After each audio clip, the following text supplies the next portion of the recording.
روت اور مروت کا قصہ اعوذ باللہ من الشیطان الرجیم بسم اللہ الرحمن الرحیم۔ روت و مروت یہ دونوں فرشتے تھے جو شہر بابل میں باصورت انسان رہتے تھے۔ ثابت تفسیر انی لکھتے ہیں روت و مروت شہر بابل میں دو شخص تھے، حسین عورت زہرہ اور گنہگار فرشتے۔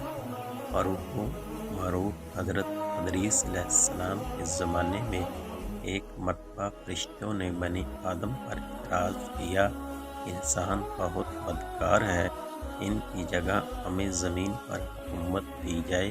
اس پر رب کریم نے انہیں کہا، انسانوں کو غصے اور شہوت کی جو کمزوریاں دی گئی ہیں وہ تمہیں دی جائیں تو تم بھی گناہ کرو گے۔ فرشتے کہنے لگے، ہم تو گناہ کے پاس بھی نہ جائیں گے۔ فیصلہ یہ ہوا کہ فرشتوں کی اس جماعت کے دو اعلیٰ درجے کے پرہیزگار فرشتے چن کر یہ انسانی کمزوریاں انہیں دی جائیں اور انہیں زمین پر اتار دیا جائے۔ یوں مروت شہر بابل میں اتار دیا گیا۔ بائبل کے لوگ ان پر پاس کرتے اور ان سے جادو سیکھنے کی خواہش کرتے۔ یہ لوگوں کو خوب خبردار کر دیتے کہ جادو بڑا گناہ ہے اور سیکھ کر تم جہنم میں جاؤ گے۔ جو لوگ پھر بھی اصرار کرتے یہ انہیں سکھا دیتے۔ رات کو اس میں عزم پڑھ کر یہ دونوں آسمان پر واپس چلے جاتے۔ قسمت ان کی بری تھی کہ ان کو ایک پری پیکر زہرہ نامی عورت مل گئی۔ یہ حسن اس کا بے مثال تھا۔ اس کے حسن کو دیکھ کر یہ دیوانے ہو گئے۔ زہرہ ان سے اسم اعظم سیکھنے کی خواہش کی، مگر یہ دونوں فرشتے اس سے انکاری تھے۔ لیکن زہرہ کے حسن نے ان پر جادو کر رکھا تھا اور وہ کسی بھی قیمت پر اسے حاصل کرنا چاہتے تھے۔ زہرہ نے ان سے مطالبہ کیا کہ تم شرک کرو تو میں تمہاری ہوں۔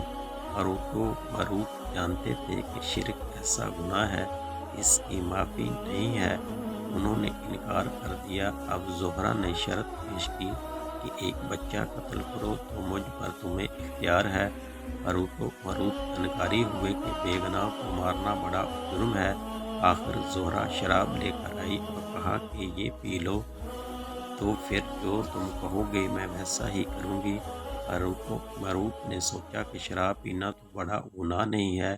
پی گئے، ہوش سے بیگانے ہوئے، وہ دونوں شراب پی کر مست ہوئے۔ زہرہ نے بدکاری کے بدلے ان سے اپنے بت کو سجدہ بھی کرایا اور بچہ بھی قتل کروا دیا۔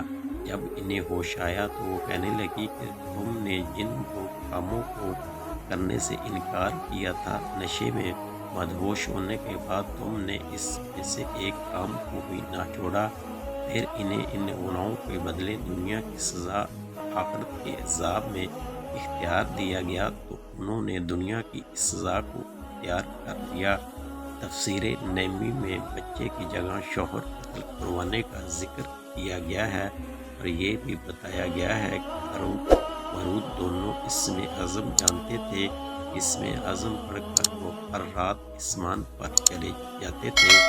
زہرہ نے ان سے نشے کی حالت میں اسم اعظم سیکھ لیا اور جب روت مروت ہوش و حواس میں واپس آئے تو انہیں یہ بھول چکا تھا اور زہرہ اسم اعظم پڑھ کر آسمان پر چلی گئی تھی۔ یہاں رب کریم نے اس کی روح کو زہرہ ستارے سے متصل کر دیا۔ جب روت مروت کو ہوش آیا تو وہ اسم اعظم بھول چکے تھے اور اپنے کیے پر شرمندہ تھے۔ روت مروت کو بطور سزا زنجیروں سے جکڑ کر چاہ بابل میں الٹا لٹکا دیا گیا۔ اس کنویں میں آگ بھڑک گئی ہے اور فرشتے ہر وقت ان کو کوڑے مارتے ہیں اور پیاس سے ان کی زبانیں باہر نکلی ہوئی ہیں اور یہ عذاب ان پر قیامت تک جاری رہے گا۔